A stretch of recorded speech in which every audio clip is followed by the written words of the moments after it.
Hello, everybody, and welcome to a brand new episode of That Tom Clancy Show. I am, of course, your host, That Tom Clancy. Today is Monday, July the 13th, which, of course, means one thing. It's Jeff Goldblum Day in Pittsburgh. Now, I'm not from Pittsburgh. I don't even care about Pittsburgh, but it's Jeff Goldblum Day. We're celebrating here, too. So other than that, let's see. Lego has decided that they're going to make some form of like crazy NES Lego set, which I already want.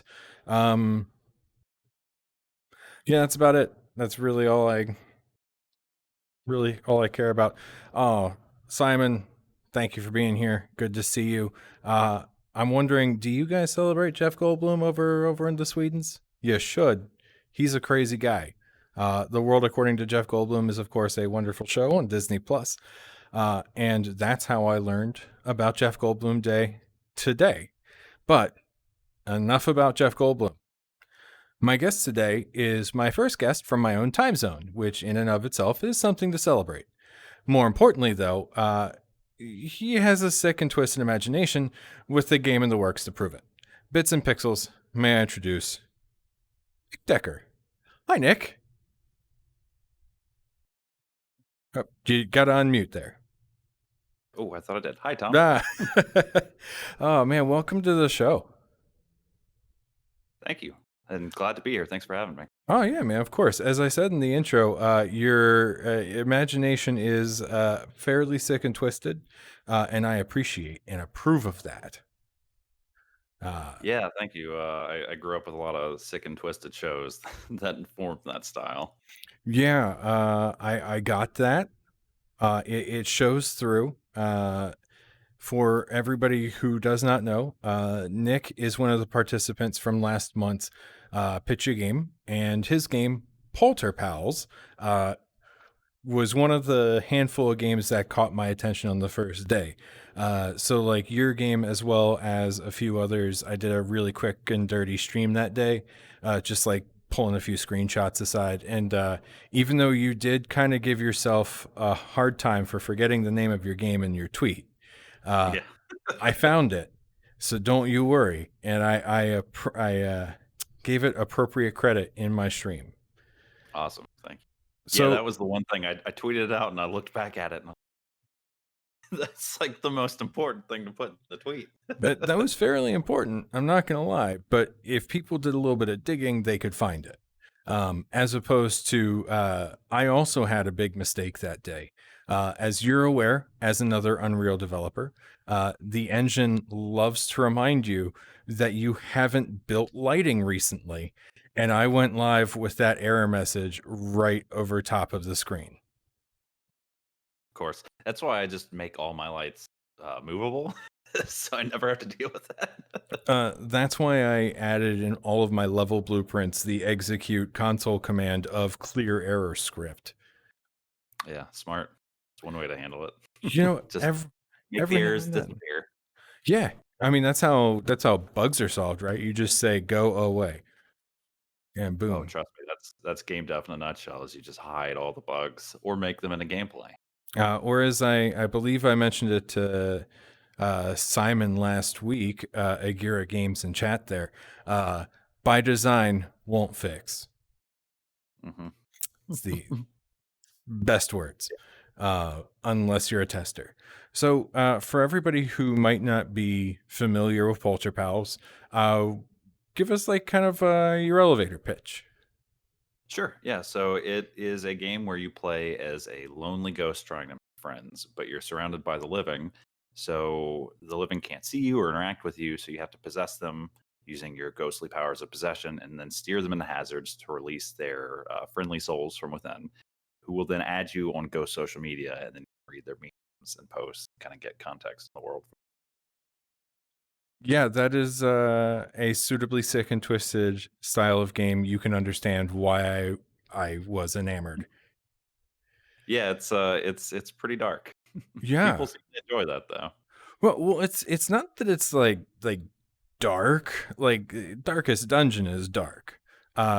Yours is like that. What's the word I'm looking for here? Like that very like a dark comedy, Hmm. because it is very tongue in cheek and over the top, Hmm. but it's not like your goal, at least as I understand it from having played the demo, which is available on Steam. You all should check it out. Is that you're not trying to, scare people like say Dead Space, but more just trying to give people a laugh and a little bit of fun. Hmm.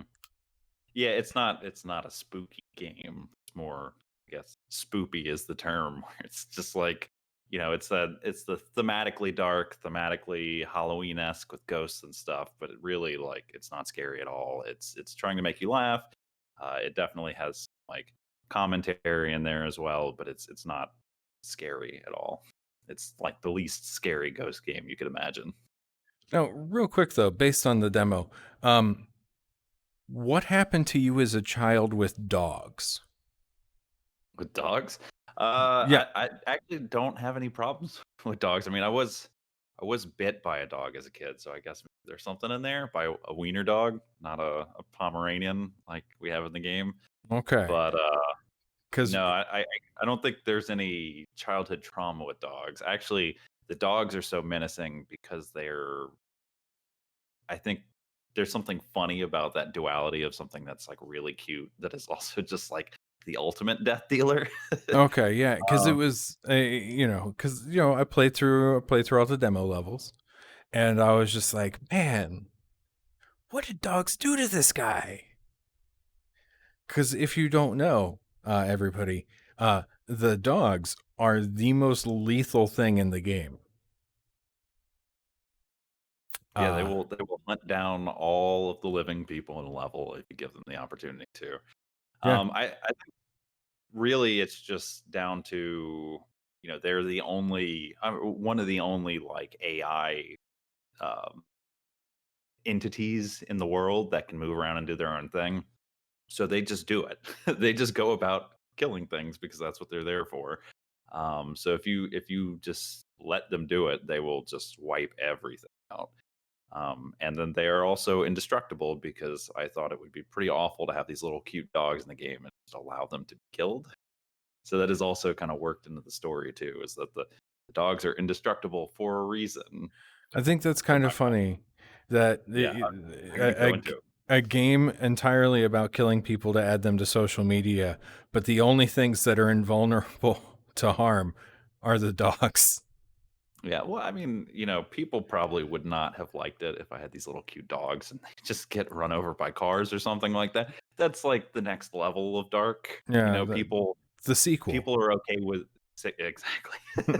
People are okay with sick and twisted things as long as they're happening to people in these kind of contexts. But as soon as like stuff happens to dogs, people are like, "Oh no!" Like to give an example, like recently in pop culture, there's The Last of Us that came out, and like all the trailers for that game are just so violent, like people, getting split 7 different ways, and blood and all that stuff. And the thing that I saw the most backlash to was the idea that you had to kill dogs, and that when you killed the dogs, the owners of the dogs would like call their name and cry and be really distraught. And it's like people really don't like you messing with cute animals. That's just kind of like that's the line that you probably shouldn't cross. If you have a really good reason to cross it, and I I didn't. mean, So it's like, as the parent to several very cute pets, uh, like I get it, but at the same time, I also understand that they're fictional dogs. mhm. Yeah, for sure. Yeah, and no real dogs got harmed during the creation of the game. Uh, But although, you can imagine that people still like, people still don't like to see it happen. yeah, They like to pretend that that is a thing that doesn't happen, even if it is to something fictional. So I thought it was best to find a way around that, and also it's just easier on my end to not have the dogs react to any of the hazards or anything like that. yeah, Um, it's that's just one less thing that I have to worry about interactions for. So the dogs can just run around and be fine and be indestructible, and it actually works well into the story of the game. So it's nice. gonna stay that way. Also, hi, Fictional Cat. Thanks for just making it in time. Fictional Cat is a what's the word I'm looking for here? Friend of the channel / mod. So Hmm. it's See usually the mod here for it. sooner. On to you. You're fine today. No. Um, But yeah, so I have a few screenshots here that I'll go ahead and pop up. One of the things about this game that I found interesting is that it didn't really come across as well in the trailer, and that's nothing against you or the trailer, but it's just that it's these little each level's kind of its own miniature puzzle where you're trying to get uh, the players or you're trying to kind of logic out the best way to kill all of the humans on the map. Yeah, that's the core of it. And I don't take offense with saying that it doesn't really come across well in trailers and videos because it really doesn't. That's something that I kind of struggle with this is that like it's just a single screen and the camera never moves, so it's hard to direct people's eyes in trailers to kind of show them what's important. Yeah. Instead, the trailers just kind of work out to be there's chaos happening, which is not necessarily a bad thing, but it really doesn't do a great job at conveying what you're doing in the game and what the moment to moment gameplay loop is. Yeah. You know, not everybody's great at trailers. I mean, I'm not. That's why I stopped making them. Mhm. Yes, and there is in fact a new view. I added it today. I couldn't get something else working, but I could get a third camera in. But yeah, it's definitely a very it's a fun game loop. Because the trailer kind of gives it where's the banana? There doesn't need to be a banana anymore. He's not an ape. Ghosts don't eat. Um, but it's this very interesting kind of idea with the game because the trailer kind of gives it this like untitled goose game vibe, which I was very happy that I didn't have because one, that kind of like gives it this sense it's going to be like this really kind of short experience, and two, I uh I like you know, I like the more what's focused approach, because you build out, each level being its own little individual puzzle kind of gives it this sense of, not necessarily finality, but this idea that there is definitely a solution. And part of the fun for me in playing through the demo was, okay, so that's the solution. How do I break this? Like, how do I do something different? Yeah, Um, and some levels are better at that than others. Some are very like discrete little puzzles where there's really only like one or two things you can do, especially in the demo where most of the levels are like tutorializing to kind of get you to understand basic game mechanics. Because most of the tutorializing in the game is just done through play. So I set up situations where you can really only do what's right, or at least you do what's wrong and you immediately see what the right answer is. yeah. Uh, so then some of the later levels give you a little bit more wiggle room to break things, and not a lot in the demo, but definitely some of the things in the final game have that more like playground aspect where there's still like little puzzly things you have to solve, but then there are just a lot of ways to make death happen that are maybe not the way you should, but still pretty entertaining.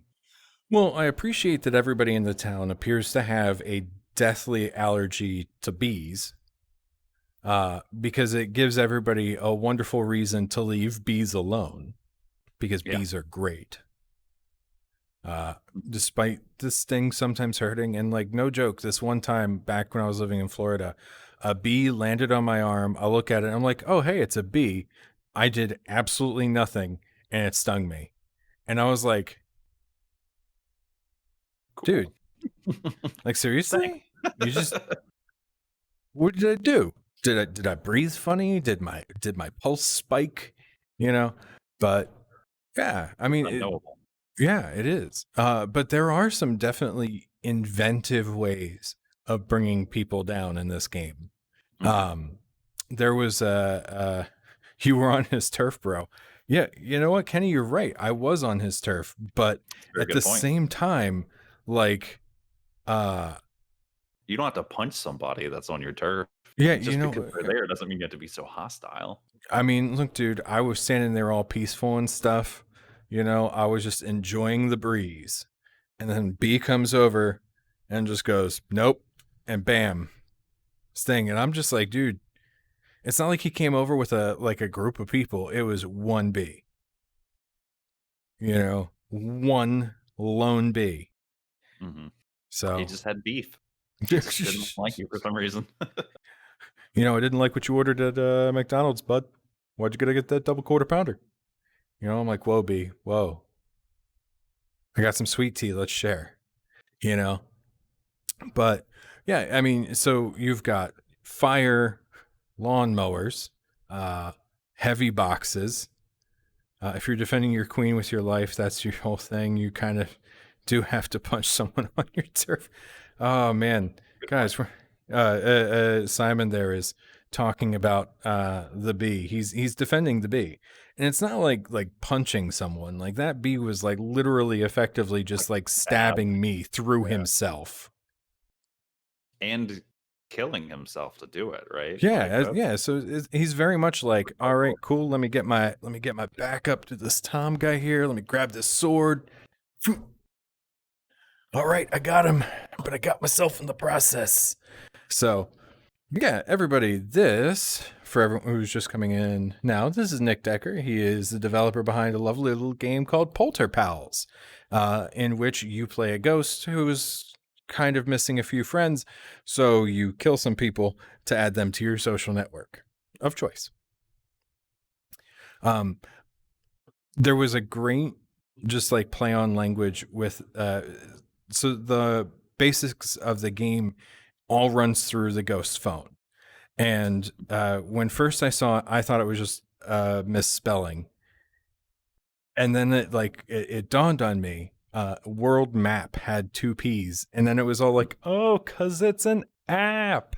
Yeah, I had somebody tell me that was spelled wrong. I was just like, oh, like, Like, what? It's intentional. yeah, I mean, I went through every level, so it had the time. It sounds like that one haunted game where you haunt people from a top-down view.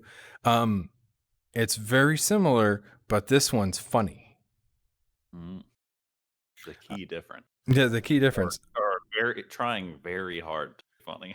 So, like, here's a screenshot for you guys. I've got this. You are the ghost up in that upper right quadrant. You have to kill all of these humans by means of possession because that's the only way you can interact with the environment. And it is your job to figure out how best to get rid of all of them. Um, yeah. And Well, if you, yeah, not get rid of them, but welcome them to the afterlife. I, okay, I can't fault you for the way you're selling it there. That is pretty solid. Fictional Cat hits us with the Illuminati's all-seeing eye. Uh, There you go. yeah, that's. I Yeah, mean, I when I got the chance to show it off at PAX in January, and it was super fun to just sit there and constantly pitch this thing to people and be like, "Yeah, you make friends by steering people into hazards," and they're like, "That's just murder." Like, yeah, I guess if you really want to look at it in such a negative light, then sure it is murder, but is it murder or is it just helping people along to the next phase of their existence? exactly, yeah. From the ghost point of view, the human body is just a cocoon, and you just have to emerge from that cocoon and become a beautiful butterfly. Yeah. So does each level provide unique puzzle ways to kill people? From Kenny. I'm a, like I could sit here and I could talk about your game, but it's yours. So Yeah, you, yeah. So each level is a little puzzle diorama. There are like four different biomes, so to speak, in the game. So there's a graveyard, a neighborhood, a factory, and a construction site biome.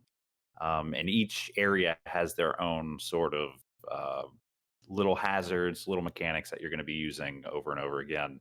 And so the structure of it is that there are like main levels that are set up where you're introduced to new mechanics, and then there are bonus levels that build on those mechanics. So usually there are like two bonus levels that will take those mechanics that you've been introduced and then put a new spin on them, try to use them in different ways. So sometimes it's like maybe you're trying not to have the friend die to the new hazard, you're trying to get around it or something like that. But yeah, so most levels have newer mechanics. They're not always like super fresh. Sometimes I'm putting a spin on something that you've already learned. And then yeah, it's just it's very I would say it's very ADD in that it doesn't like to stick with a single idea for too long. It likes to constantly introduce new things that reinvent how you're thinking about the game. Just kind of give you new ways to make friends.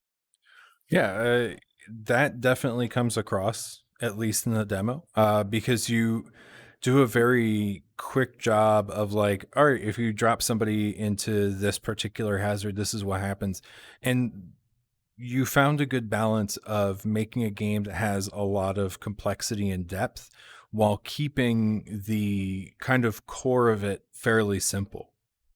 hmm Um, Yeah, that was the goal was to have like basically just like one button that does all of the important things. I am kind of changing that a little bit for some of the later areas just because it makes more sense. It's a little bit easier to have a second button for specific interactions. But in general, I wanted it to be as simple as possible. So you just play it with an analog stick and a jump button, and then just like stick people's noses into things to see what they do, and that's it. It's super approachable, super. I wouldn't say casual, but like it's definitely trying to be approachable. well, there was one level in your demo that I did not fully complete. I will probably go back to do it. I Is think I there a could. Kenny has a good question here. Is there a lose state? Like you have to kill them before a timer counts down or a way to score points? So there are a couple different things. Not every level has the same lose states because it really depends on what the setup is in terms of friends in the level and hazards. So sometimes there's a lose state in that like there is a friend that's hidden behind a gate and you needed another friend to open that gate. If you kill all the friends outside the gate, you cannot get into the gate. So then you have to restart at that point. There is also the loose state that applies to all levels, which is that you have a certain amount of battery life on your die phone, and that battery life is what you use to possess people. So while you're possessing people, the battery ticks down, and then if you reach zero, then you're out of juice and you can't possess people anymore. Wait, wait. It's called the die phone? Yeah. I'm all about dumb puns. The Oh game, man. all of them.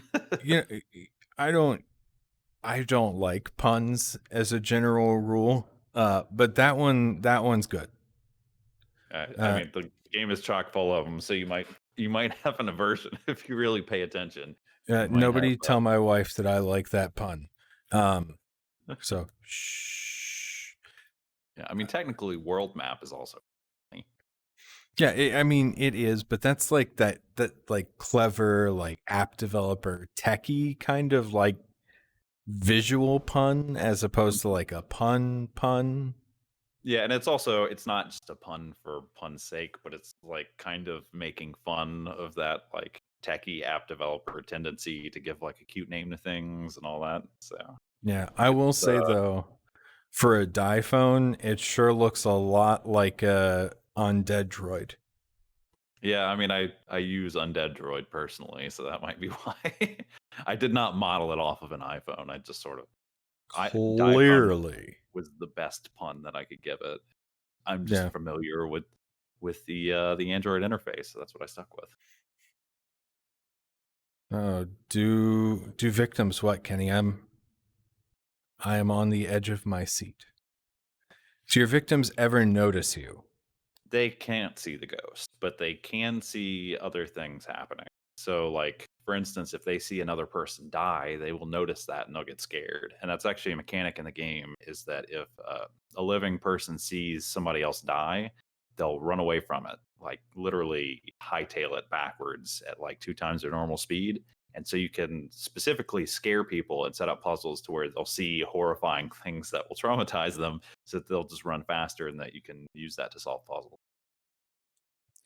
You know, I had a guy on the show like about a week and a half, 2 weeks ago.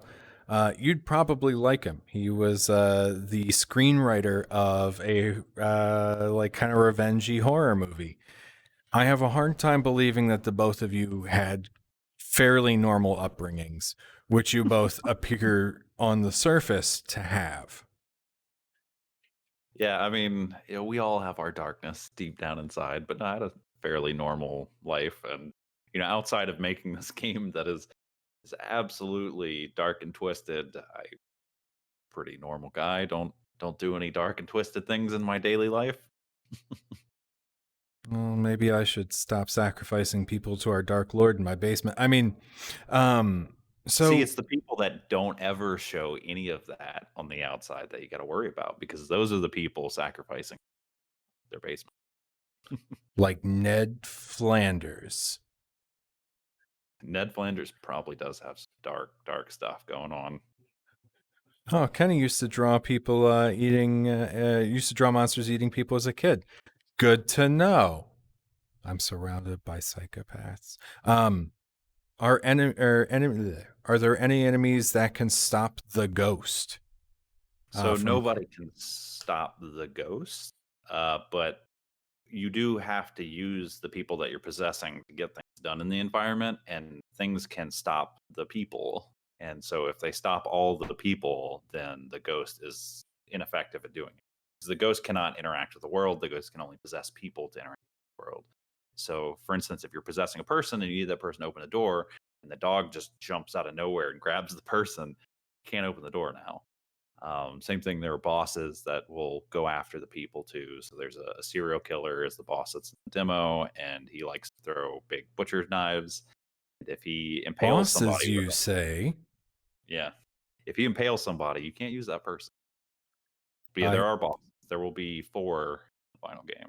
Yeah, I And may have just slapped up a screenshot of a particular cinematic event that Mhm. was among the ones you sent me. So, yeah, he made for a very interesting mechanic in his own right. Mhm. Uh, because these bosses do still, they're basically an environment hazard that you have to help along as we've kind of spun things today. Yeah, they're potential friends, and they are also hazard. Yeah, the boss that you have in the demo seems very nice on social media once you help him along. Well, I mean, some of their posts are they kind of make them not seem like the best people. But like, I mean, they're not any different than anybody else and They people were who just, post dumb things on social media. just a hockey mask knife throwing murderer. Yeah, exactly. Uh, they were normal people at some point too. Kenny's question, but if the bosses kill them, I presume referencing the people, don't you win? Uh, Well, the boss is a friend that you have to make as well. So the point of every level is to make all of the friends. And if you lose all of the little friends that you can use to then make a friend out of the boss, then you can't make a friend out of the boss and start the level over. So basically, the idea is that you need to set it up in such a way where you can get all the little people as well. And some of the serial killer killing them will help that. But you also need to have enough people to get the serial killer as well. and let's just say they are a very resilient friend. They are Uh, but extremely resilient. there is an even more resilient friend that is capable of bringing them down in enough numbers. Mhm. But I'm not going to tell you who. You're going to have to figure it out for yourself. Play the demo. It's yeah, it's available on Steam. Go play it. Yeah. Maybe not right now, but No, after not this. right now. You gotta stay here and we gotta help, boost my viewer numbers here. I was telling Nick earlier that my studio audience is the best audience, and you guys are proving to be excellent, but bring more people into the fold. We're not a cult. We're kind of a cult. But, cults don't necessarily have to be bad, right? Depends on your perspective, right? Yeah, I'm just helping my audience find entertainment and enlightenment,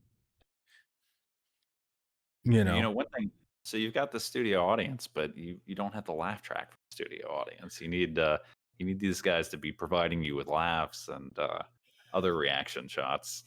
I'm working on it, one thing at a time. Today was the first day of having the third cam. Well, no, actually, that's not accurate. Today was the first day of a third camera angle that was meant for something other than a comedy bit. Mm, Because technically the most angles I've had in a single show was a few weeks ago when I had Matt Forbeck on, and I had 4 camera angles.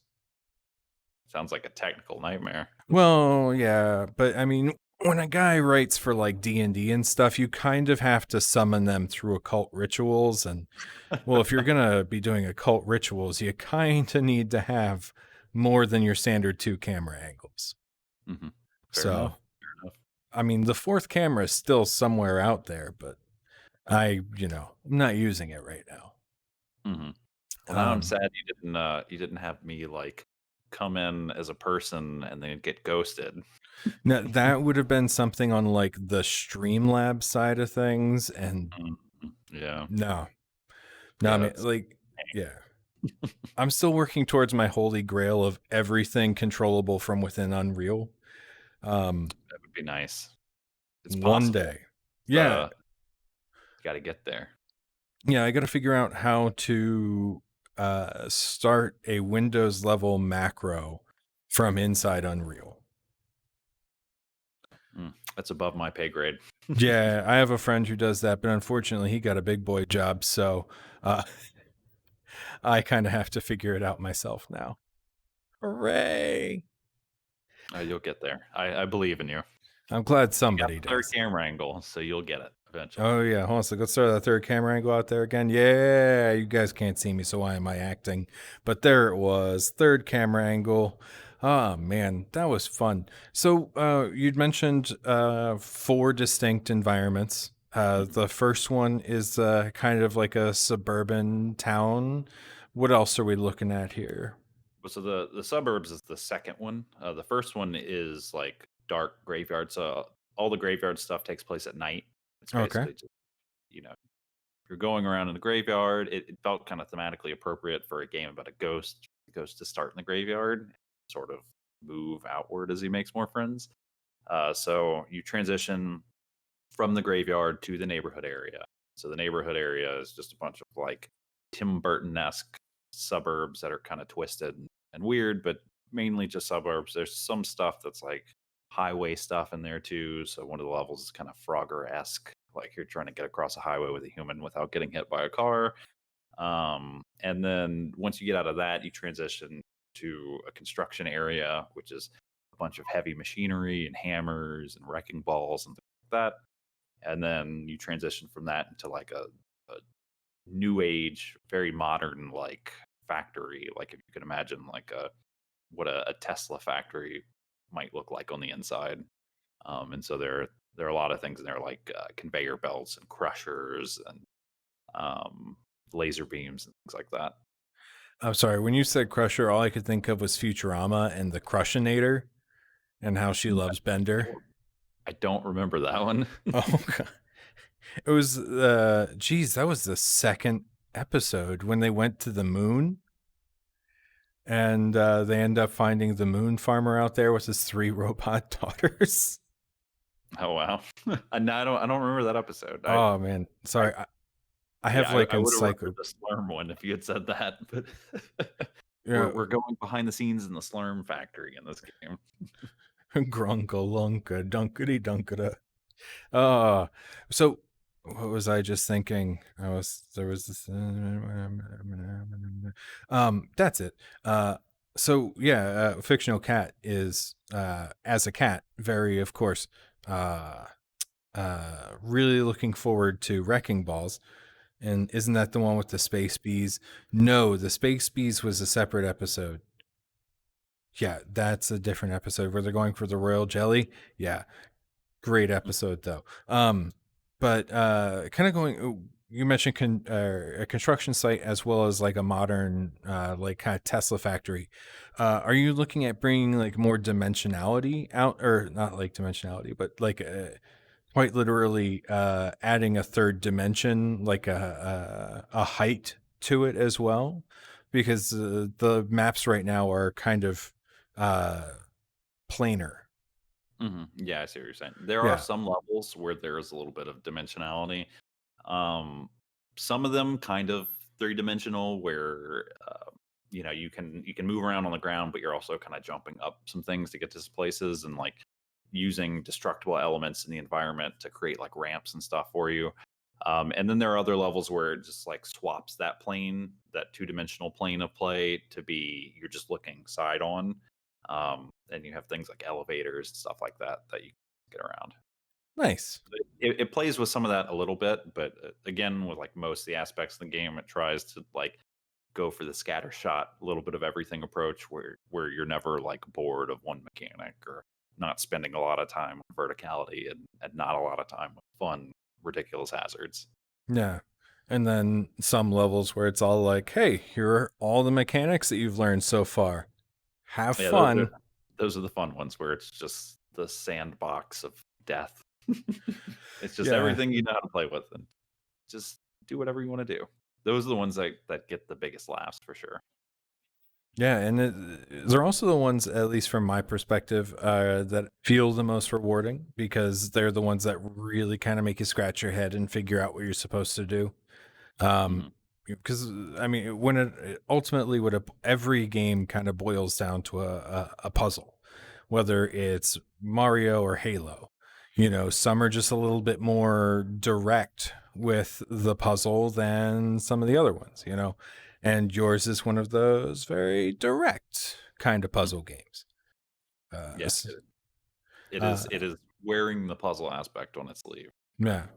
But yeah, Kenny's or has a comment/question. So it develops a Hitman vibe where you get to pick how you want to kill everyone. yes, yeah. I wouldn't say it was inspired by Hitman, but it definitely is that. You have the tools in your environment, and when you're in a level like that where you have like a bunch of different tools, you just sort of pick how you want to do it, what speaks to you the most. Whereas like some levels, you don't really have that many options. Like certain people have to die certain ways for the puzzle to be solved. So it really depends on the level, but definitely in those like bigger levels, it kind of has that same vibe of just like walking into a big Hitman environment, being so many possibilities, so many friends, and so many ways to make them. Yeah. Simon, what did inspire you to make a game about killing people to make friends? One, it's not killing, we're helping them along. And two, that was my question and you just stole it. He's getting ahead of you. He is. He's just mad because I took the bananas out of the scene. That's a good reason to be mad. You should put I'm him in the third shot, hidden behind the guest. I mean, I guess I could do Banana that. ears. I've got that corner back there. I could put something, but I don't know. So, going off of his question, what was one of your inspirations, or like not just one? You could rattle off a list if you want, but what were some of the things that inspired you to make this game? Well, I would say that there was no direct inspiration for it. It's more one of those things where like you have decades of pop culture just crammed into your brain, and you just kind of make something. And that thing is not like a direct result of those things, but it's kind of like osmosis of all those things kind of put together, making this one really weird combination of things that you don't really know that you combine these things till after. So really this game started off as a game jam game. So the theme was like 30-second quest, and I didn't really like that because I hated putting a time limit on things. So I was trying to think of a way that you could do a Wait, 30-second quest that didn't have like a specific set in stone time limit. was that the Matthew Pelage one Yeah, from a couple years ago? yeah, the Let's Create game jam. Yeah. God, I miss that guy. I want him to come back on YouTube Yeah, he's like busy, like he works for a company making or a has game or company, something like now. making a VR game. Yeah, so Yeah, kind of up your alley maybe. But I mean, maybe, but yeah, so the idea was like it had to have uh I had to give it a time component, but I didn't want to give it a strict time component. So I thought like maybe you had just a certain amount of time to like possess people, and you had to kill all the people in an environment. It's like, all right, well, what would the idea behind that be? And so I was like, well, you could have a ghost, and they're trying to make friends, and then the friends will be on social media, and so it just kind of snowballed from there. Um, so that was like the basis for it. And there's a on my itch.io, there's a version of it called Ghost Town, which is the game jam version. And that is like that, like very basic. You can see everything. It's sort of the same game, but it's way uglier and way worse. So it's kind of interesting to look at that if you really want to see where the game came from. It started out in that game jam form after like 3 weeks of working on it. But in terms of inspirations that like I've decided had an effect on it after the fact, just through like examination of the thing that I made and being like, oh, I see how like I added these things in here. Um, the Well, biggest ones. Sorry, what were you gonna say? oh, what I was gonna say is, we both have a dab that we owe the audience because Oh Fictional boy. Cat just redeemed some points. So if you would like to join me in a team dab to the right in Wait, three, so is two, that to my oh left then? no, it will be to both of our rights because we're Oh, both looking at the camera right now yeah. because you're clearly actually here in my studio. Yeah. Hmm. All right. So 3, 2, 1. Ah, boop. All We right. still went the different ways, I think, but who cares? It'll be fun. Um, it was fun. That was Oh for yeah, we you. did. I don't know what I was thinking. We made an arch. It will get clipped for Instagram. Uh, There we go. so let's see. That happened at roughly 46 minutes in. Hooray! All right. So So yeah, so in inspiration wise, I'd say that like after the fact, some of the things that I really thought about that had, you know, some inspiration on how I went about making this thing are games like Toe Jam and Earl and Theme Hospital that are really like they take a normal thing like normal human existence and normal human people and jobs and stuff like that and look at it from a really weird perspective. So like Toe Jam and Earl looks at it from the alien perspective, like what does a dentist look like to an alien, and this whole world of Earth is really bizarre to them, and it doesn't look like we expect it to look. We see it through our own perspective. So that was a big one for me, is like having this world that is Earth, but everything is viewed through the ghost perspective, not through person's perspective. So everything kind of is filtered through that lens. Um, as you may have noticed, there's an encyclopedia in the game that's sort of modeled on Wikipedia, and every friend that you can make, every boss that you can encounter, every hazard you can use has its own article, and it explains those things through the lens of a ghost trying to be friends by killing people. So, for instance, a rake is not a rake. It's not used for raking leaves. It's used to lobotomize people. So when they step on it, it lobotomizes them. And so there's a write up on like why that is the way it is and how it works. So it's like a forget the actual terminology I use for it, but it's like a self-actuating lobotomizer or something like that. I And think it was it's an electric. non-invasive. Yeah, it's a non-invasive lobotomizer. And it's a self-actuating thing. It's an elective procedure, and if you elect to step on the prongs of the rake, then you elect to receive the procedure immediately. And that's basically the kind of thought that goes in all these things. Like automobiles are for ferrying souls to the afterlife, of course. Um, so it's that kind of like twisted take on normal human stuff.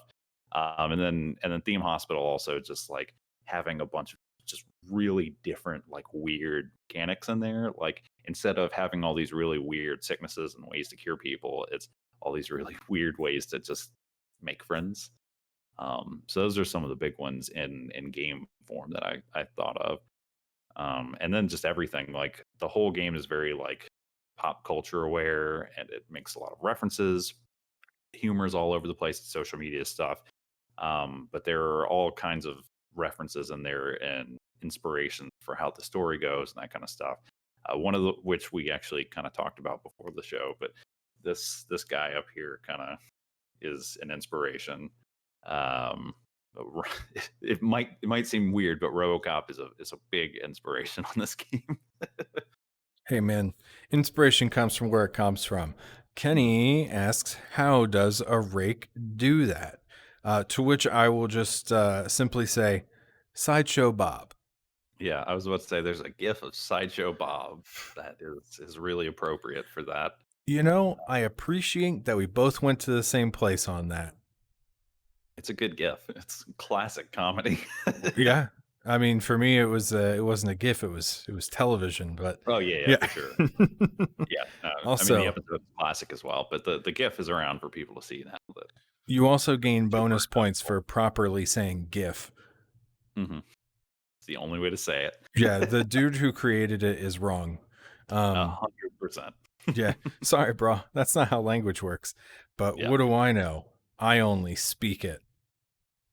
but the rakes they're pretty fun. I like that one just because anything that invokes a physics response in the game is usually very very funny. That's like easy humor is just ragdolls, people getting hit by cars and things like that. It's always funny. I also really appreciate that you put the good old fashioned Charlie Day conspiracy wall in there. Yeah, and it's actually so for those who don't know, the social media platform and game called Live Burial has its own sort of set of gifs, like reaction gifs, reaction images, memes, and stuff like that. And a lot of them are based on real world things. And that's one of the ones that is obviously based on a real world thing, but then taken into the context of the game. So it kind of has there's some little hints in that gif as relate to the main story and characters of the game. So some things like that will have just little bits of world lore sort of peppered into them, or they'll just be made in a way that is appropriate for the context of the game. Oh, well, snap. Thank you for the cheer there, fictional cat. Oh, nice. Yeah, right? And also, Kenny, so real talk here. We're gonna cut to the me cam on this one. Um, Kenny, GIF stands for graphical interchange format. And it's not giraffical, it's graphical. And yes, giraffe is pronounced with the J sound. And that comes down to the vagaries of English, because English, like all languages, is imprecise. And it kind of sucks. I blame the equal parts German and French influence on it. But yo, it's GIF. And, that's fine. You can say GIF. Just know that though I love you, I'm going to be secretly judging you forever. So back to the show. Uh, oh man, Kenny, you're the best though. You really are. You're cool. I love you. Um, I think they're just now getting caught up with what I said. Yeah, Yeah. Oh man, now that I have like all these camera angles, I'm like going like mad with power. of Yeah. course. It's only reasonable that you would. I also got an additional thing to make the show a little bit better over the weekend. I got so usually I have a keyboard plugged into my headset, so I can do all my stuff, But I got a wireless keyboard, and so I Oh. don't have like a wire right here. hmm I can It's only imagine what it's like to sit here for this entire show with the VR get up on. I bet it's um not as fun as just sitting here. you weren't here last week. It got Oh, up I to know about what you're 90. talking about. Yeah, Oh, when it okay. got to like I thought you 90 were gonna degrees say in here. the hand shooting off into space. I did see that. Yeah. Oh, Simon, thanks for coming out, man. It's always good to have you here. And Joe, we should talk soon too about that thing, the game that you talked about last week. I don't have to be vague about it. His game's called Toss VR. You're like you're an ape and you like climb stuff, and it's really fun. Um, Is that and why you were upset about the bananas? yeah, that's what the bananas were for. Need a room tour, Tom? Yeah, Chroma. Maybe like when I clean it, it doesn't look like a 12-year-old lives in here. Well, it's going to look like a 12-year-old lives in here either way, but at least I can have it look like a clean 12-year-old lives here. Um, but yeah, Nick, whatever you miss here, I'll have it up on YouTube tomorrow. So keep an eye out for that tweet. And that goes for everybody else, except for the people who are watching this on YouTube. Like and subscribe. Thank you. God, I hate some of that stuff, but you just have to You, do you it. gotta do it. Yeah. It is the way of the world. Yeah. the modern day movements of the social medias. So when are you targeting for a release for Polter Pals?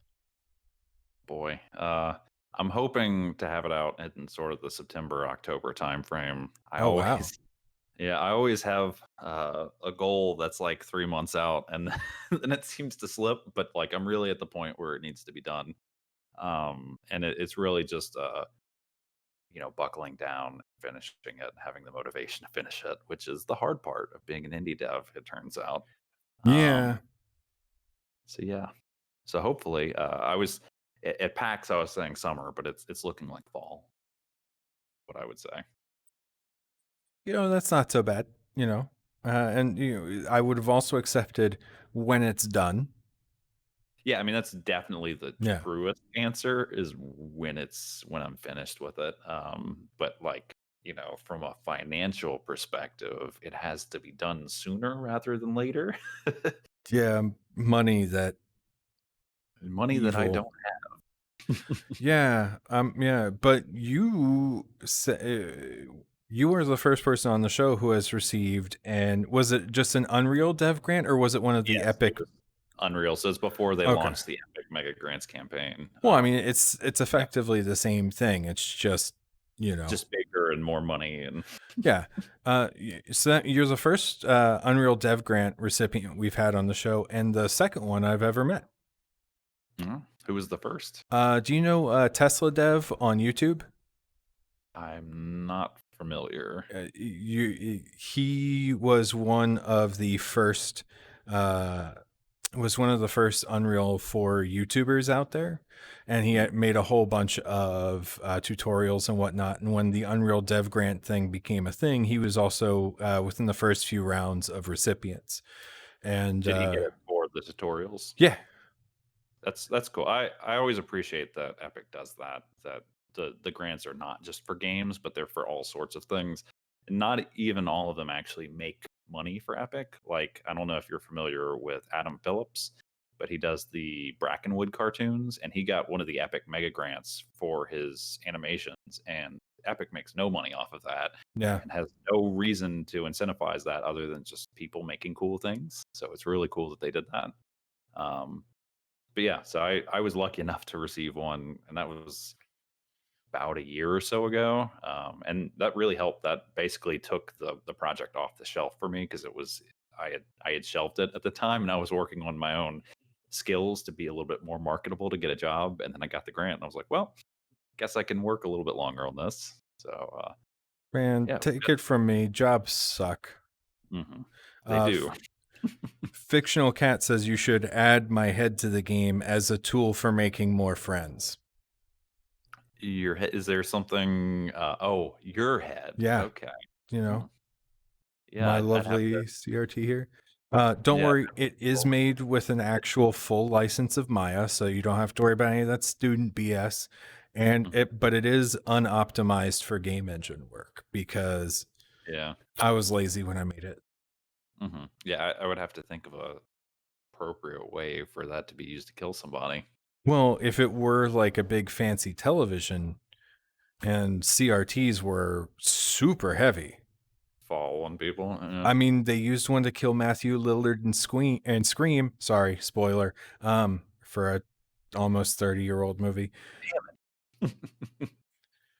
Yeah. But yeah, Yeah, I, work. I, Just a giant television. I mean, very clearly, I would be down. But I'm also not going to hold you to it. I might hold you to it. I'm not going to hold you to it. But oh man, my voice is like terrible today. Pro tip: don't eat a lot of pizza before you're going to podcast. Uh, could you? Mm, Kenny says you could drop I'll like that the tip. head in the pool. Yeah, Yeah, that's true. And electrocute people. yeah, Something like that. Yeah, I mean there are always like a dozen ways to kill people with any given object in the game. yeah. Pretty much. I mean, you have a nice array of tools, and then you have like fire, which is this very useful tool, but you have to be creative with it. Yeah. you know. That's why that kind of gets built up to. The bees are kind of like the precursor to the fire to be like, oh, things spread. And then you get to the fire and you're like, oh, now it spreads to not just people, but I, anything flammable. I think one of the coolest things is when you manage to get the killer on fire and you're all like, oh, cool, I'm pretty much done. And Mhm. then nothing happens. Yeah, yeah, exactly. And bees work the same way too. There's actually another spin on the boss that is not in the demo that uses bees. And spoiler alert, you can spread bees to him, but they don't kill him. Well, I mean, Jason seemed to really only have been distracted by somebody wearing his mom's sweater. Hmm. Yeah, they So, always have their one Achilles heel, yeah. whatever that might be. And also the other benefit of Jason catching fire and not dying is that now he looks like Sweet Tooth from Twisted Metal. So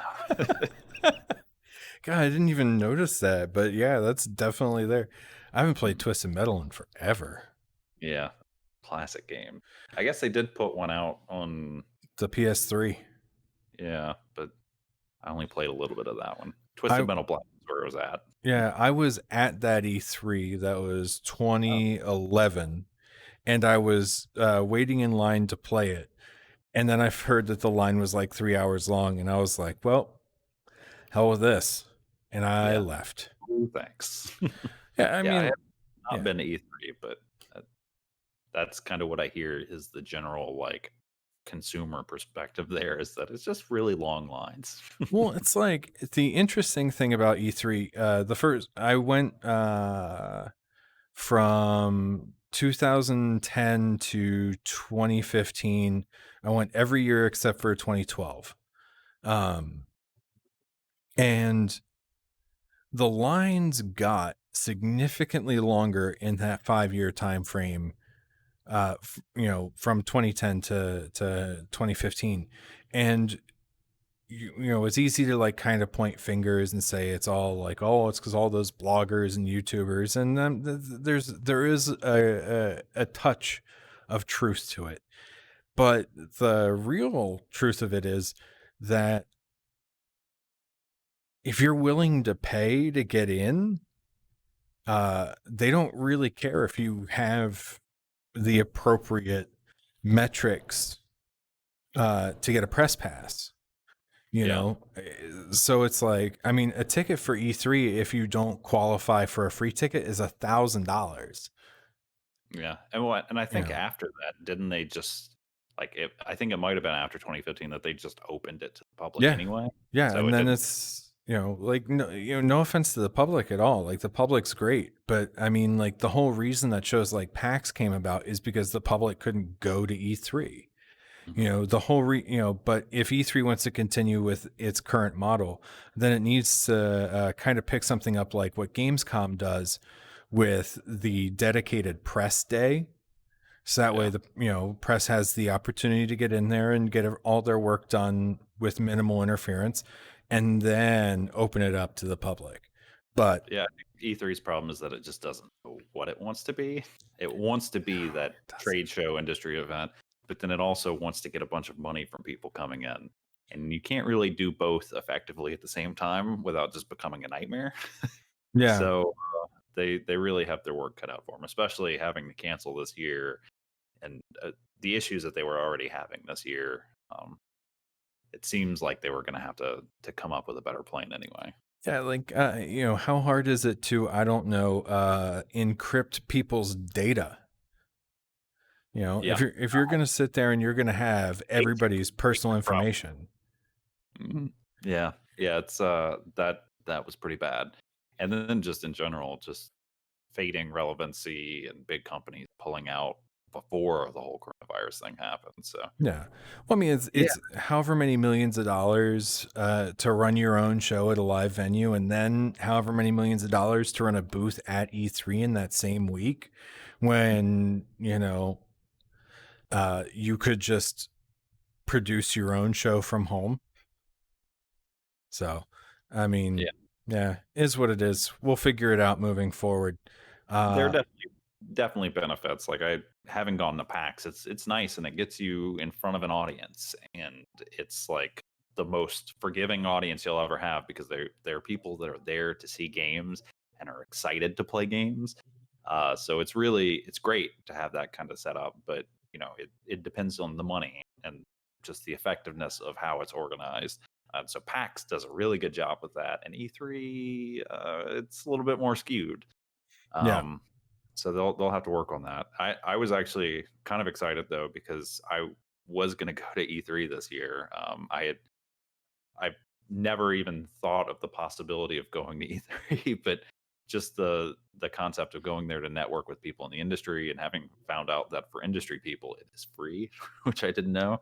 Mm-hmm. Um, so yeah, I was super excited about it, and then the whole quarantine deal happened and everything got canceled. So Yeah, for me, I was going to make a big push to go to East Coast Games Conference in Raleigh, Raleigh, North Carolina, mhm. because like I have a bunch of friends in that area, and of course, Epic is there, and I was going to try and like get into Epic, and it was right before I was going to be relaunching the show, so I was going to be all like, yeah, let's get into Epic, let's like look at the cool things and meet the people, maybe have a few people give me some information on how to make things better on my show, but like not Go that help I hadn't Young I didn't Sweeney.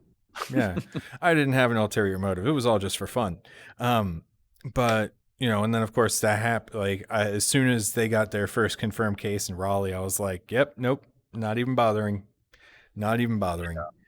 I was there was this show in South Carolina. I think it was called Indie Bits, and I was scheduled to go to that. And like a month or so out, I was like looking at plans for hotels and flights, and all of this was happening. And I kept emailing people, being like, "Are you sure this is gonna happen? Because it doesn't look like it's gonna happen." And they're like, "Oh, don't worry, it's fine. Like, it'll be good." And then a month before, they were like, "Actually, we have decided not." So yeah, that's been the just the nature of things in the industry for the past few months. It's good that a lot of these events are moving to online only, though. It's great. So I've applied to PAX Online and a few other different ones, hoping to Nice.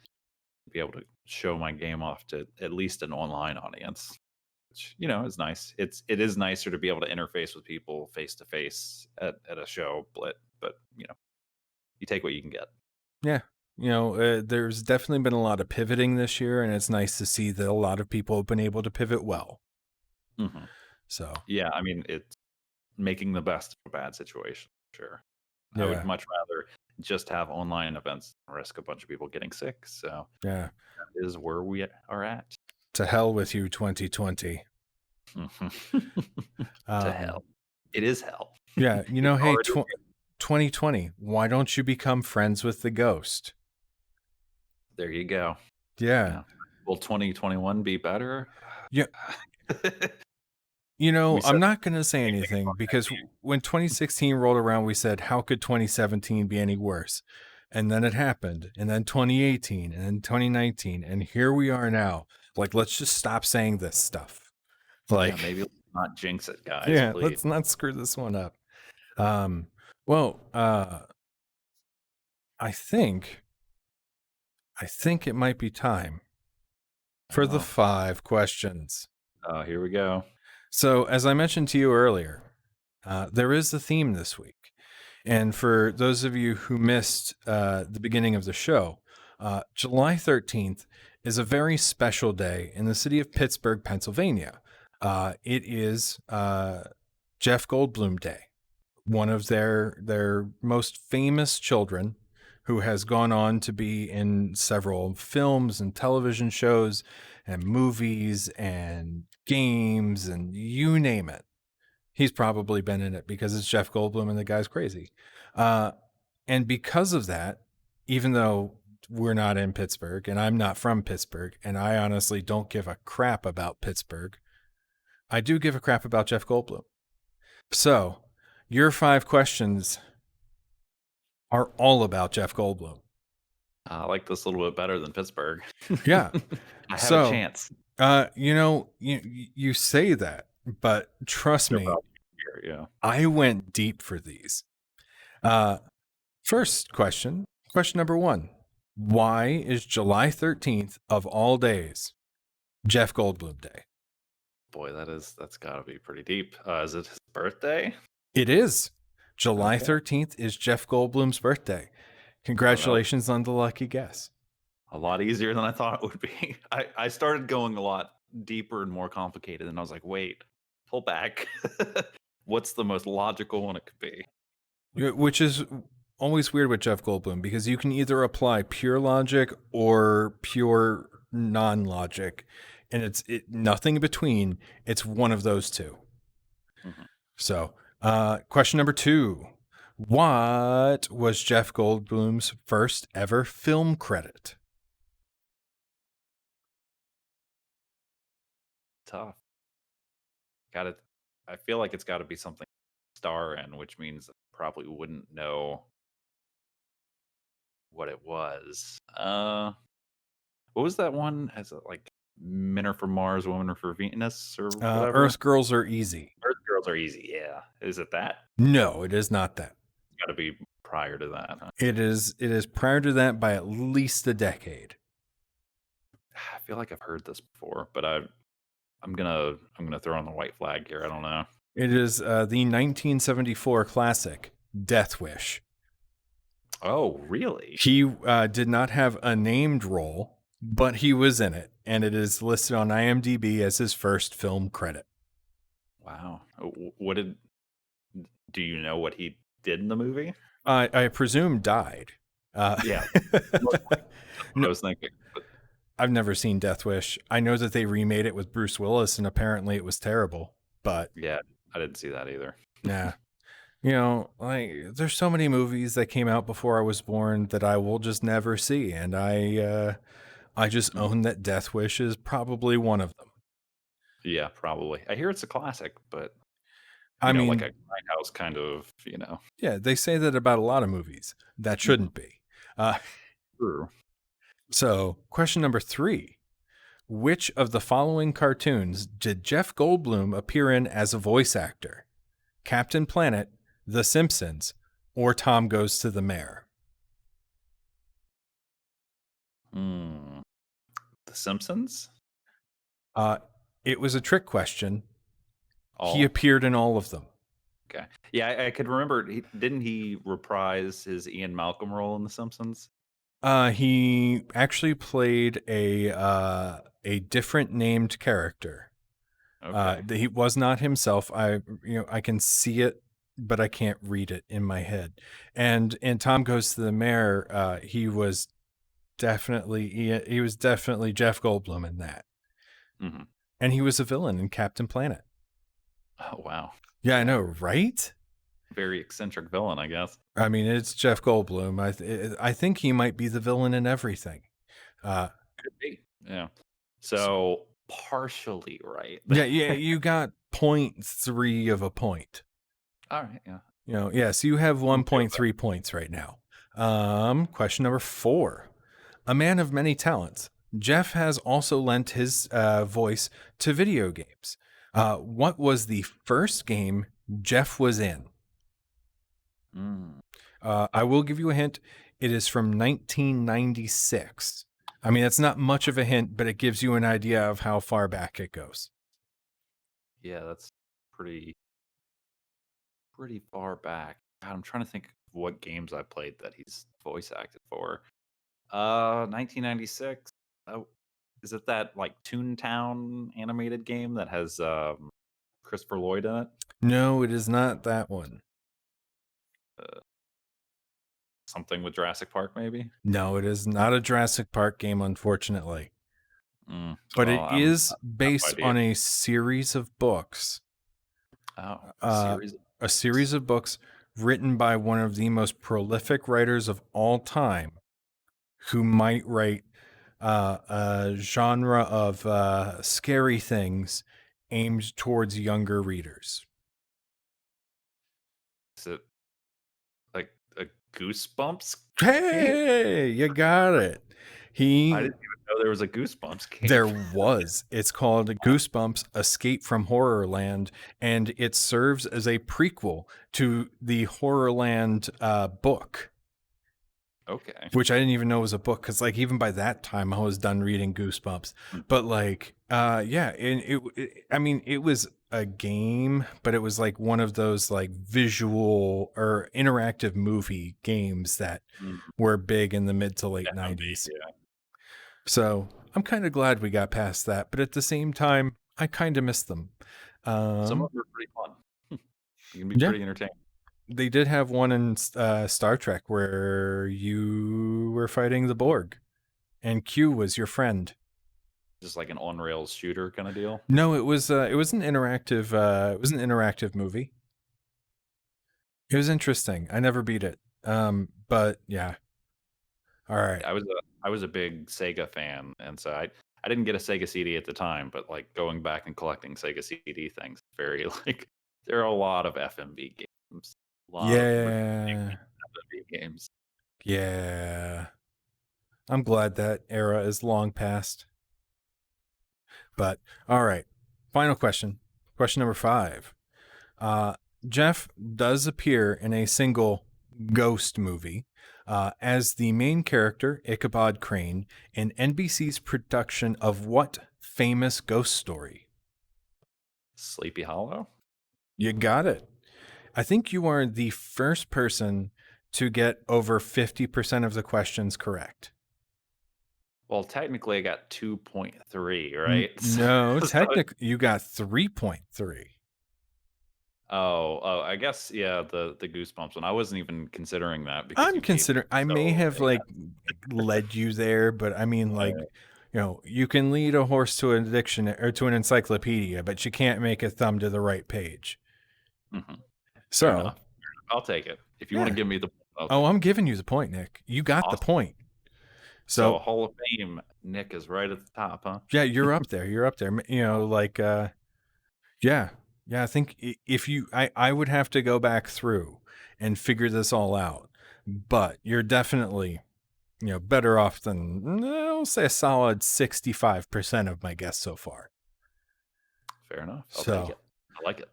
yeah, I mean, dude, I was worried when you said Pittsburgh earlier. I was like, I'm gonna get none of these right. I was And like, then and when you it's said all Jeff going to Goldblum, I be was like, Pittsburgh Penguins questions. yeah. Mhm. Like, where is Jaromir Jagr from? Uh, and that would be the Czech Republic. But I used to care about Well, hockey, okay? Give me a break. maybe I would have gotten that one just based on the name. Yeah, yeah, I guess. Well, before we go, Nick, where can people find you on social media? So I am at Split Hair Games on Twitter. I also have a YouTube where I mainly post tutorials and things like that. So Unreal Engine 4 tutorials. I have a bunch of VFX related Niagara tutorials. If anybody's interested in those things, that's also Split Hair Games on YouTube. You can just search. You'll find that if you search for Niagara tutorials, I'm one of the first ones because I was one of the first people to make a tutorial for it because it's pretty new. And yeah, other than that, you can check out Polter Pals on itch.io or Steam. There's a demo available in both. Wishlist it if you like it. Awesome. Well, once again, thank you so much for joining us today. Your game is silly and quirky, and I dig it, and I can't wait to see what else you do with it. Thanks for having me. Absolutely, man. Well, now is the time where wait, no, was that the right button? No, it wasn't. That was the right button. Now is the time where I talk to you, my lovely studio audience. Just to give you a quick reminder on this, we're still looking for a name for our duck. It is, oh, how did you, you can ask him that question later, fictional cat, but whatever. No, we'll just go to it now. Nick, fictional cat wants to know how you came up with the name Split Hair Games. Yeah, so basically I did this tutorial, not really a tutorial, but a course through Udemy to learn how to use Blender to model things. And one of the things you model is a rabbit. So I modeled this like cartoony Easter bunny rabbit. And I decided that I really liked it and I'd use it as like an icon for whatever I was going to do. So I tried to come up with stupid puns once again for different things with rabbits, bunnies, hares. And I came down to two different ones. One was heretic, which obviously is taken already because it's a pretty obvious pun. So split hair was the first pun that I could think of that wasn't already used in some capacity. So I went with that. You can tell I found those really funny. Yeah, exactly. Most people, I feel like most people don't even get the pun. It's so like, I whatever. mean, I'm It's not unique. going to lie to you and say that I got it, but I can see it now. Hmm. Yeah, it's easier when you can see the logo that I have. It's literally that image of the rabbit, but it's split down the center, and one is a cute cartoony one, and one kind of looks like jazz jackrabbity kind of like attitude rabbit, same colors and that kind of stuff. So that was the other thing, is that the game that I'm making is very like cute on one hand and dark on the other side. So I felt like it was fitting in that way as well. Nice. Well, once again, thank you for joining us. Oh, And thank you for having me. now that there are no more distractions. So, Fade back into the background. yeah, right? Duck, shh, over there. It's my time now. No, I will say though, going back on a tangent again, you have taken all of my playful assholishness in stride, so you get a bonus point to your score. Oh, nice, awesome, thank you. 4.3 points. Ooh, that's gotta be top score. That I feel 98% certain saying it is. Take 98% certainty. Yeah. So 4.3, new point leader there. Also, the first time I've ever actually given straight point amounts. So, yeah, you're definitely the point leader. All right, yeah, I'll take it. Yeah. Maybe I'll like get a Top Gear style like leaderboard over here, and I'll just be like, all right, cool. And he goes up here, and I'll yeah. No, no, no. I can't just. Background there. Did your hand just escape? No, it just went off camera. Mm. See, it's not gone. It's just it's a camera angle. Maybe you could have camera angle number 5, which is the leaderboard. Whoa. Yeah. But I mean, I can't just keep stealing bits from other shows. I mean, I could. You It- totally could. yeah. I It's mean, how anything gets made. yeah. And then I just make it my own. Cool. All right. I'll talk to you in a minute. No. Oh, all right. So Duck needs name. On top of that, I'm thinking about doing like a weekly kind of community game night. Thinking on Sunday nights maybe, with you guys, the audience, in which we get to play some silly games, like stuff like Gmod. One I just discovered this weekend called Unfortunate Spacemen, which is hilarious. And yeah, so hit me up in the comments, down below, social media, you know where to find me, with any of your ideas on this, and also with names for the duck and appropriate names for the duck. No, like inappropriate names. Although Ducky McDuckface would be perfectly appropriate. And then for the rest of the week, tomorrow I've got Rob Madden of Cloud Jumper at 3 p.m. Wednesday is the silver medalist for last month's round of Pitch a Game, Melbit's Pod at 11 a.m. Thursday is the bronze medalist, the game Eloquence at 10:30 a.m. And then Friday, I have the team behind Game Director Story at 7 p.m. Again, all of those times are Eastern, as always. Otherwise, folks, it has been a pleasure. Thank you all for joining me today. Thank you to my wonderful guest for putting up with my humor. And as for everybody else, thank you for joining. And why am I even still talking? This has been Tom. I'll see you all next time on That Tom Clancy Show. Bye, guys. I love you. And I don't know what that level up. Yay, I leveled up in terrible closing the showness. Now I'm probably just going to cut it off.